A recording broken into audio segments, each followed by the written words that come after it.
రాముని వారము రాముని వారము మాకేమి విచారము రాముని వారము మాకేమి విచారము స్వామి నీదే భారము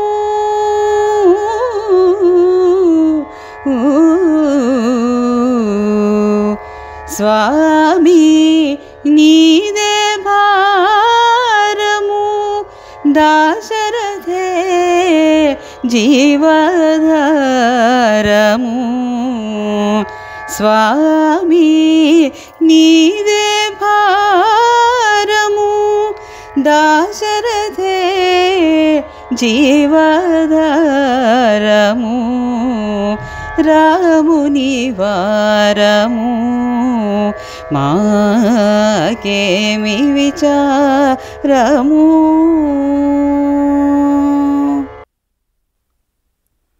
శ్రీశ్రవణం ఛానల్కి శ్రోతలందరికీ కూడాను మరొకసారి స్వాగతం. మనం విన్న ఈ కీర్తన రామదాసు కీర్తన. ఇది ఆనందభైరవి రాగంలో కూర్చారనమాట.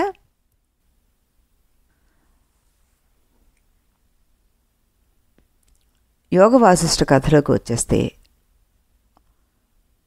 శ్రీరాములు వారు నిన్న వశిష్ఠుల వారిని ఆపి ఒక ప్రశ్న వేస్తున్నారు. ఏమని? గురుదేవ, భిన్నము అభిన్నము రెండూ కాకపోతే ఈ లోకాలన్నీ ఇంత స్పష్టంగా ఎలా కనిపిస్తాయి, ఇన్ని రకాల పనులు ఎలా చేయగలుగుతున్నాయి అని. అదే చెప్పబోతున్నానయ్యా అంటూ తన సమాధానాన్ని కొనసాగించారు. అజ్వాలన్నేవా కాష్టేషు వహ్నిరర్థక్రియాం యథా కరోతి మర్కటాదీనం సీతాపహరణాదికం అన్నారు. ఇది 84వ సర్గలో 8వ శ్లోకం అన్నమాట. కట్టెలలో ఉండే నిప్పు మంటలు మండకుండానే కోతులకు చలి పొగటం వంటి యథార్థ క్రియలను ఎలా చేయగలుగుతుందో అలాగే నిజంగానే లేని ఈ సృష్టి ఎన్ని పనులైనా చేస్తుంది అని అర్థం అన్నమాట దీనికి. అంటే రామ, జంతుశాస్త్రంలో కోతుల మనస్తత్వాన్ని గురించి చదువుకున్నాం, గుర్తుంది కదా. కోతులకు బాగా చలి వేస్తే కొన్ని రకాల చెట్టు కొమ్మలను గట్టిగా కౌగిలించుకుంటాయి. ఆ చెట్టు కొమ్మలు ఒకదానికొకటి ఒరుసుకున్నప్పుడు కారు చిచ్చు పుట్టడాన్ని అవి చూసి ఉంటాయి కనుక ఆ కట్టె లోపల నిప్పు ఉందని వాటికి గట్టి విశ్వాసం ఏర్పడుతుంది. అలాంటి విశ్వాసంతో అవి కొమ్మలను కౌగిలించుకుంటాయి కనుక వాటికి చలి నిజంగానే పోతుంది. ఇది ఎలా జరుగుతుంది? ప్రపంచంలో ఎక్కడైనా సరే ఒక వస్తువు నిజంగా ఉండడం ముఖ్యం కాదు, అది ఉంది అని ఒకానొక వ్యక్తి భావించడమే ముఖ్యం. ఆ భావన దృఢంగా ఉంటే ఆ వస్తువు అక్కడ ఉన్న ఫలితం లభించి తీరుతుందనమాట. దానికి పై ఉదాహరణే నిరూపణ. దీన్నే కొంచెం శాస్త్ర పరిభాషగా చెప్తే, ఒక వస్తువు ఉండడం అంటే అది ఉన్నట్టు మనం భావించడమే, ఇది చెప్పచ్చు అనమాట. అలాగే ఒక వస్తువు నశించడం అంటే దాని గురించిన భావన నశించడం అని అర్థం. మరికొన్ని ఉదాహరణలు చెప్పాలంటే, మనం ఒక శిల్పి చెక్క ముక్క మీద చెక్కను చెక్కాడు. వాడి దృష్టిలో అక్కడ కళాఖండం ఉంది. ఇంటికి వచ్చిన దొంగ మంచి వస్తువుల కోసం వెతుక్కుంటూ దీన్ని పనికిరాని దాని చెక్కముక్కగా పారేశాడు. వాడి దృష్టిలో అక్కడ చెక్కముక్కే అది.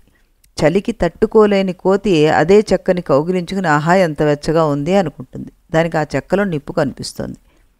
ఒక బోయ స్త్రీ ఆ చెక్క ముక్కను చూసి మంచి కట్టెపుల్ల దొరికిందని పొయ్యిలో పెట్టింది. ఆవిడ దృష్టిలో అక్కడ కట్టెపుల్లే ఉందన్నమాట. ఇంతకు అక్కడ ఉన్న వస్తువు ఏది? చెక్కముక్క, కట్టెపుల్ల, కళాఖండమా, నిప్పు రవ్వ, అగ్గిపుల్ల? ఎవరి అనుభవాన్ని మనం తిరస్కరించలేం. కనుక ప్రపంచంలో మనం ఏదీ తేల్చి చెప్పలేం. కనుక వస్తువు ఉండడం అంటే ఉన్నదని భావించడము అన్నది మాత్రమే మనం అంగీకరించక తప్పదు. అలాగే చిన్న విత్తనం తెచ్చాం, నేలలో పాతాం. నేల నేలగానే ఉంది, చెట్టు మాత్రం పెరిగిపోతుంది. కాండం, కొమ్మలు, రెమ్మలు, ఆకులు, పూలు, పిందెలు, పళ్ళు ఒకదానికొకటి పేరుకుపోతున్నాయి. ఇప్పుడు చూడు, విత్తులోంచి కాండం పుట్టింది కనుక విత్తు కాండం ఒకటే. కాండంలోంచి కొమ్మ పుట్టింది కనుక కాండము కొమ్మ ఒకటే. కాబట్టి విత్తు, కొమ్మ, రెమ్మ ఒకటే.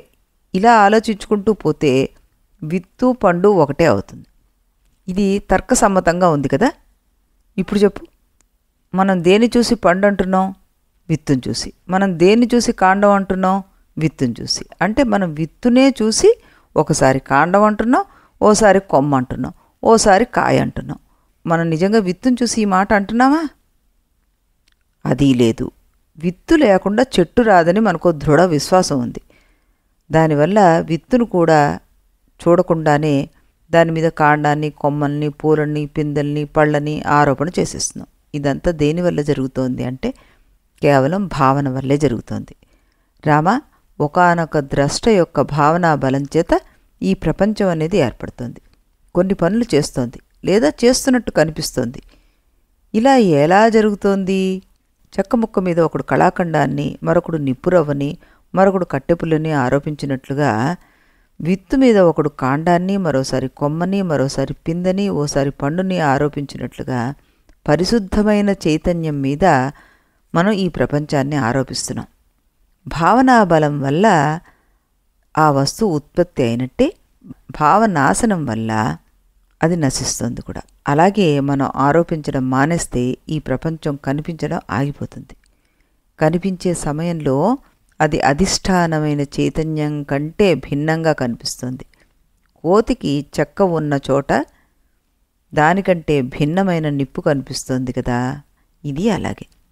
కానీ కొంచెం నిదానించి ఆలోచించగలిగితే ఆ భేదం స్థిరంగా నిలబడదు. అందుకే ఈ ప్రపంచం భిన్నము కాదు, అభిన్నము కాదు అంటూ చెప్పాం. నిదానించి ఆలోచించడం అన్నామే, దాన్నే మనం ఆత్మవిచారణ అని అంటాం. రామా, నేను ఉపదేశించే యుక్తుల ఆధారంగా నువ్వు ఆలోచించడం మొదలు పెడితే పరిపుష్టమైన మూలభూతమైన పరబ్రహ్మ సాక్షాత్కారం జరుగుతుంది. అది నిరూపించడానికే నేను నీకు కర్కటి చరిత్రను చెప్పాను అన్నారు. అప్పుడు రాముడు అన్నారు, గురుదేవా, తస్మాద్వా ఏతస్మాదాత్మనః ఆకాశ సంభూతః, అంటే ఆ పరమాత్మ నుంచి ఆకాశాదిగా ఈ ప్రపంచం పుట్టింది. ఏతోవా ఇమాని భూతాని జాయంతే, ఎవరి నుంచి ఈ భూతాలన్నీ జన్మిస్తున్నాయో అదే పరబ్రహ్మ. ఇవన్నీ వేదవాక్యాలు. వీటిలో పరమాత్మ నుంచి ప్రపంచం పుట్టింది అని పంచమీ విభక్తి వేసి చెప్తున్నారు. మీరు కూడా మీ మాటల్లో శుద్ధ చైతన్యం నుంచి ప్రపంచం జన్మించింది అని పంచమీ విభక్తినే ఉపయోగిస్తున్నారు. మట్టి ముద్ద నుంచి కుండ పుట్టిందంటే మట్టి ముద్ద, కుండ రెండూ ఒకటే అవుతాయా? కావు కదా. అలాగే మీరు చెప్పే శుద్ధ చైతన్యము, ఈ కనిపించే ప్రపంచము రెండూ ఒకటే అవడం ఎలా కుదురుతుంది అంటూ ప్రశ్న వేశారు. వశిష్ఠులు వారు అప్పుడన్నారు, రామా, భాషలో అంతకన్నా చెప్పేందుకు వీల్లేదయ్యా. లోక వ్యవహారంలో మట్టి ముద్ద వేరు, కుండ వేరు అనే విశ్వాసం ఉంటుంది. దాన్ని ఆధారం చేసుకునే పైతత్వాన్ని ఉపదేశించాలి. అందుకనే శృతి పంచమీ విభక్తిని ఉపయోగించి ఉపదేశించిందనమాట. అంటే వ్యావహారిక భేదాన్ని పురస్కరించుకుని ఆ వాక్యాన్ని ప్రయోగించింది. నేను అలాగే చేశాను. విషయం పూర్తిగా అర్థమైతే ఈ వ్యావహారిక భేదం ఉండదు మనకి. అందుకనే శాస్త్రంలో జ్ఞాతే ద్వైతం నా విద్యతే అన్నారు. అంటే తెలిస్తే భేదం ఏమీ లేదు అని అర్థం. ఇది సర్గ 84లో 25వ శ్లోకంలో చెప్పారనమాట. తెలియకముందు వాడికి భేదం ఉంది కనుక దాని ఆధారం చేసుకుని పైబోధ చెయ్యాలి మనం. అంతకన్నా వేరే మార్గం మనకి లేదు. కనుక విభక్తుల వాదాలు పక్కన పెట్టి వేద తాత్పర్యాన్ని అర్థం చేసుకో. అలాగే మా తాత్పర్యాన్ని కూడా నువ్వు అర్థం చేసుకో. ఈ ప్రపంచం అంతా మనస్సు వల్లే తయారవుతుంది అని చెప్పడమే నా తాత్పర్యం. అందుకోసమే కర్కటి కథ చెప్పాను అని. రామా, సంసారము మోక్షము అనే మాటలకు శాస్త్రకారులు చాలా లోతైన నిర్వచనాలు చెప్తుంటారు. వాటి సారాంశం చిన్నగా చెప్తాను చూడు. చిత్తమేవ హి సంసారో రాగాది క్లేశదూషితం తదేవ తైర్వినిర్ముక్తం భవాంత ఇతి కథ్యతే. రాగము, ద్వేషము మొదలైన క్లేశాలతో ఉన్న చిత్తమే సంసారం, అవి లేని చిత్తమే మోక్షం. ఆ చిత్తం యొక్క తత్వం నీకు బాగా అర్థం చేసుకోవడం కోసం ఐందవోపాఖ్యానము అనే అందమైన కథ చెప్తాను, ఇప్పుడు విను అన్నారు. ఈ శ్లోకం ఎందులోకి వెళ్ళింది మనకి? 84వ సర్గలో 36వ శ్లోకం అన్నమాట. ఇప్పుడు ఈ ఐందవోపాఖ్యానం ఏం చెప్తోంది మనకి అంటే, ఇక్కడ మనం ఒక చిన్న వివరణ తెలుసుకోవాలి. ముందు అసలు మనకి వశిష్ఠ మహర్షి కర్కటి కథను ముగించి ఈ కథలోకి ప్రవేశించబోయే ముందు మనకి ఏం కథలు చెప్పారు? లీలోపాఖ్యానం ఒకటి చెప్పారు, దాని తర్వాత ఈ కర్కటి కథ ఒకటి చెప్పారు. ఈ లీలోపాఖ్యానంలో మనం ఏం తెలుసుకున్నాం? అక్కడ ఏమీ లేని చోట ఇంత ప్రపంచం దేనివల్ల కనిపిస్తోంది అని.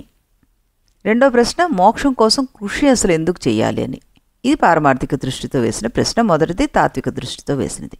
ఏమీ లేని చోట ఇంత సృష్టి కనిపించడం ఏమిటి?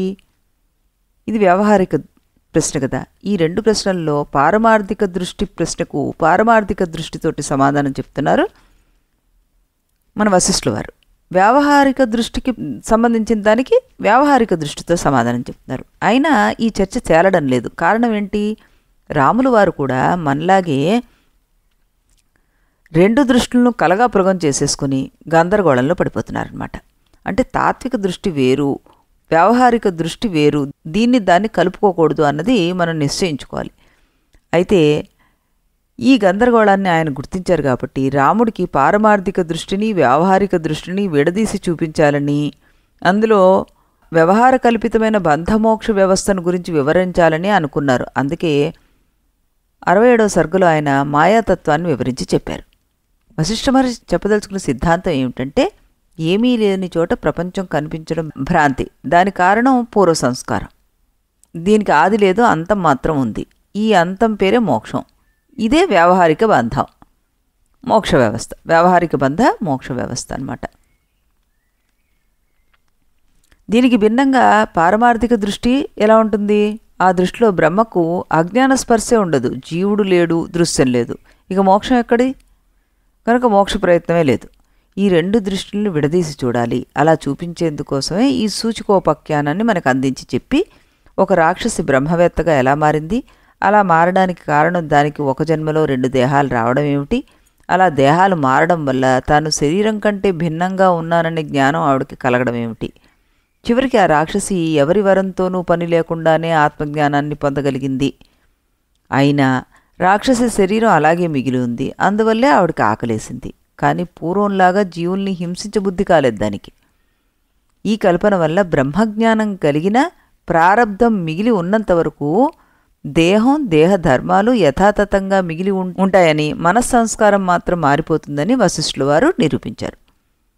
ఇంతకీ ఇవన్నీ కలిపితే మనం ఇందులో తెలుసుకున్న అంశాలు ఏంటి అంటే, బ్రహ్మజ్ఞాన ప్రాప్తికి రాక్షసుల వంటి అధములు కూడా అర్హులే అన్నది ఒకటైతే, బ్రహ్మజ్ఞానం అనేది ఒకరు వరం ఇస్తే వచ్చేది కాదు అన్నది ఒకటి, తర్వాత జీవులలోని పాప ప్రక్షాళనకు తపస్సే మార్గం అన్నది, శరీరం నేను కాదనే అనుభవం లభించకపోతే వేదాంత విద్యలో ప్రవేశించినట్లే కాదు.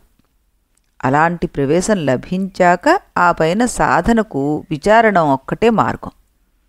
అధమజాతివాడైనా సరే బ్రహ్మవేత్త పూజ్యుడే. బ్రహ్మవేత్తను పూజిస్తే ఆయన సంకల్పంతో నిమిత్తం లేకుండానే పూజించేవారికి శుభఫలాలు లభిస్తాయి అన్నది ఇక్కడ ఈ శాస్త్ర రహస్యం.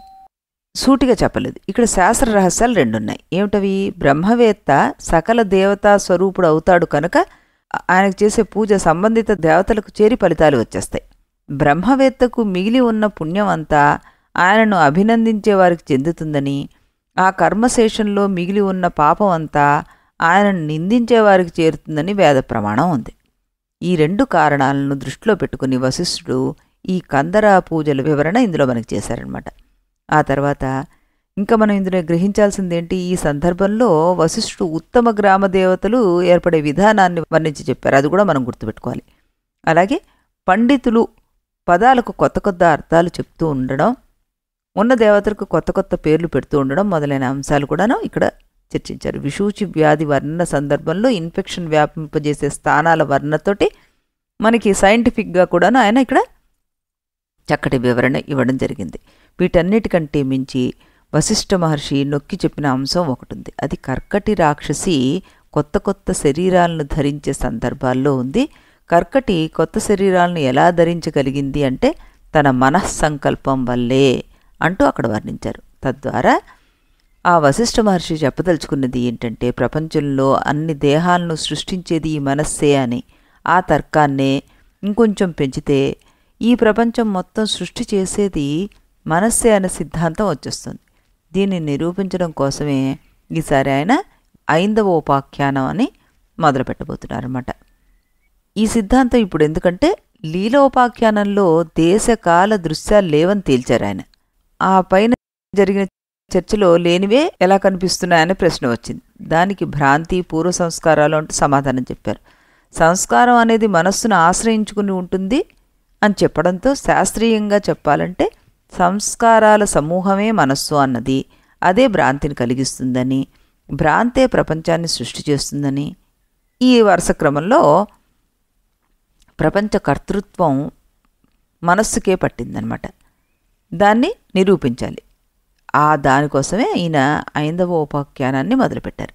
మరి ఏ విధంగా దాన్ని పట్టుకుని ఆయన నిరూపించబోతున్నారు అన్నది మనం రేపటి రోజున ఇదే సమయానికి ఒక రాముల వారి కీర్తనను విన్న తర్వాత మనం ఈ కథలోకి ప్రవేశించి ఇందులో ఆయన ఏ విధంగా ప్రపంచ కర్తృత్వం మనస్సుకు ఎందుకు పట్టింది అన్నది చెప్తారు. అది తెలుసుకుందాం. అంతవరకు సెలవు.